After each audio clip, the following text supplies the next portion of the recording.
रखा है हिंदुस्तान के अंदर राजनीति में अरविंद केजरीवाल नाम की शख्सियत ने, जिसका लोहा बड़ी बड़ी पार्टियां, ऐतिहासिक पार्टी और जितनी भी बड़ी नेशनल पार्टियां उन्होंने ले लिया है, मान लिया है कि अरविंद केजरीवाल कोई नेता हिंदुस्तान में आए हैं और आज सबको घबराहट हो रही है, सबको घबरा रही है। और खासकर सत्तासीन जो सत्तासीन पार्टी है हमारी बीजेपी, उसको तो बस रात को भी केजरीवाल, सुबह भी केजरीवाल, दिन में केजरीवाल, रात को केजरीवाल। केजरीवाल का इतना बड़ा हुआ हो गया है कि उन्हें लगता है कि दिल्ली छीन ली, भारत में राज केजरीवाल ही करेगा। ये आपको बता दे आने वाले में, क्योंकि हमारी सरकार ने, हमारे मुख्यमंत्री जी ने आपसे कहा था हम लोग जीत के आएंगे तो आपके बच्चों के स्कूल को ठीक करेंगे, अस्पताल को निःशुल्क करके मोहल्ला क्लिनिक खोल के निःशुल्क इलाज करेंगे, बिजली 200 यूनिट तक फ्री, 400 यूनिट तक आधे रेट पे देने का काम करेंगे,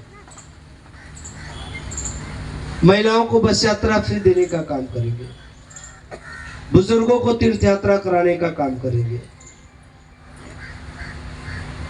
सभी लोगों को ऑफिसों के चक्कर ना लगाने पड़े, इसलिए सरकार की सेवाएं जनता के द्वार पे देने का काम करेंगे।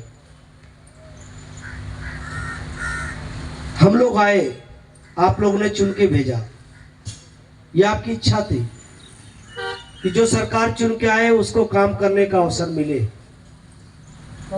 जब तक काम करने का अवसर था, केजरीवाल जी ने एक एक आम आदमी को मजबूत करने का काम किया। कोई सरकार चुन के आती है तो उसका काम होता है कि उसकी सरकार में कोई आदमी मजबूर ना हो, मजबूत बने। और यही सोच के पहले की सरकारों में अगर आपके बच्चों के लिए कोई पूछ लेता था कि आपका बच्चा कहाँ पढ़ता है, तो आप बताते थे कि बच्चा पढ़ता जाता है स्कूल। किस क्लास में पढ़ता है? बोले 8वीं क्लास में। बोलता किस स्कूल में पढ़ते हैं?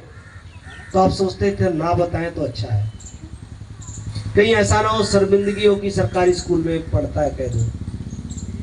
लेकिन अरविंद केजरीवाल जी की सरकार आने के बाद हमने उन स्कूलों को इतना अच्छा बनाया, सरकारी स्कूलों को, वहां दाखिले के लिए लाइनें लगती हैं। और आज आप गर्व से कह सकते हैं कि मेरा बच्चा शक्तिनगर नंबर 1 स्कूल में पढ़ता है, शक्तिनगर नंबर 2 स्कूल में पढ़ता है। बच्चा पढ़ेगा तब जाकर के देश आगे बढ़ेगा, तब जाकर के उसका समाज आगे बढ़ेगा।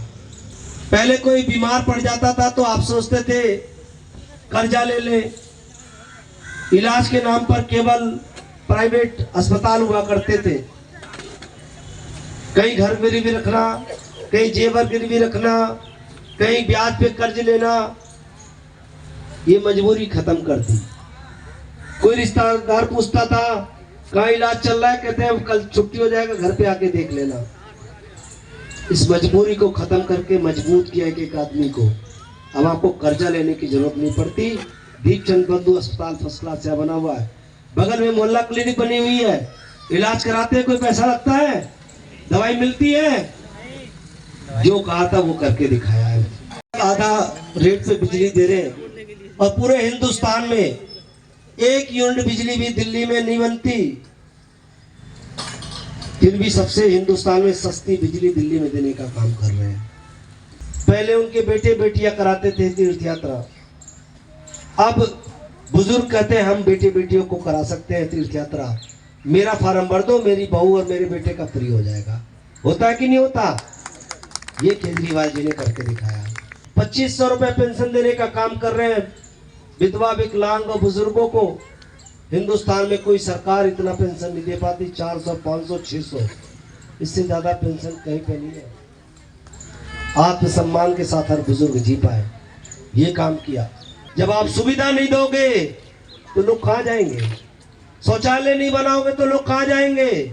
अपनी जिम्मेदारी जनता पे छोड़ देते थे कि झुग्गी के लोग बहुत खराब है, बाहर जाते हैं। कौन माता बहन चाहती है, कौन चाहता है कि बाहर खुले में जाए और लोग आते जाते कुछ चीजें देखें? कौन चाहता है? मजबूरी थी, परेशानी थी लोगों को, मजबूरी में लोग बाहर जाते थे, पार्कों में जाते थे। हमने कहा पहले सरकारों को जिम्मेदारी लेनी पड़ेगी। शौचालय बनाए यहाँ पे, लोग जाते हैं कि नहीं जाते? अब तो कोई नहीं बाहर जाता। सरकार अच्छी आ गई तो लोग कोई बाहर नहीं जाते, यानी कि लोग अच्छे हैं, सरकारें गंदी थी।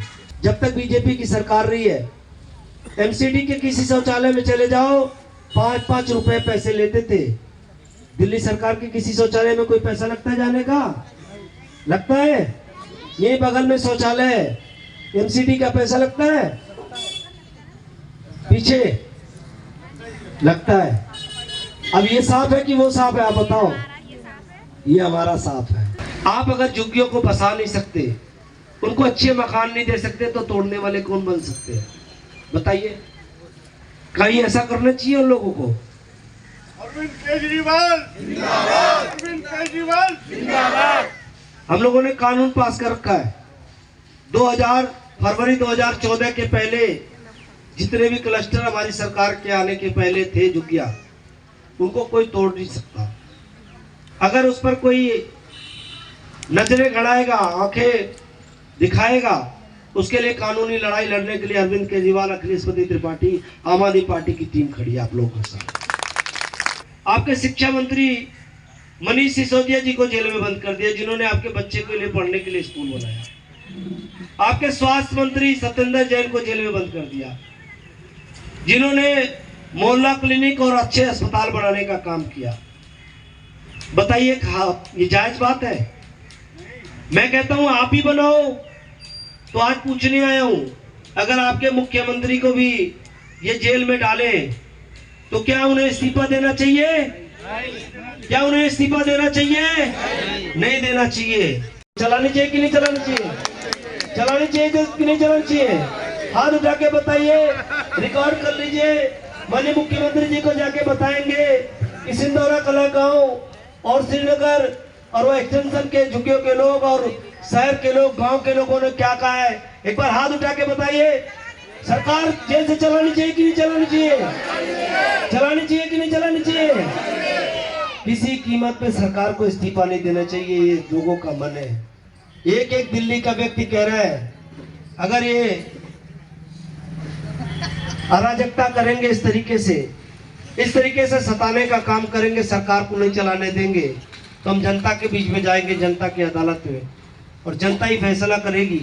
जो अन्याय करता है उसका फैसला जनता करती है। ये पूरा क्रूरता पे आ गए, ये नहीं चाहते कि लोगों के लिए काम हो।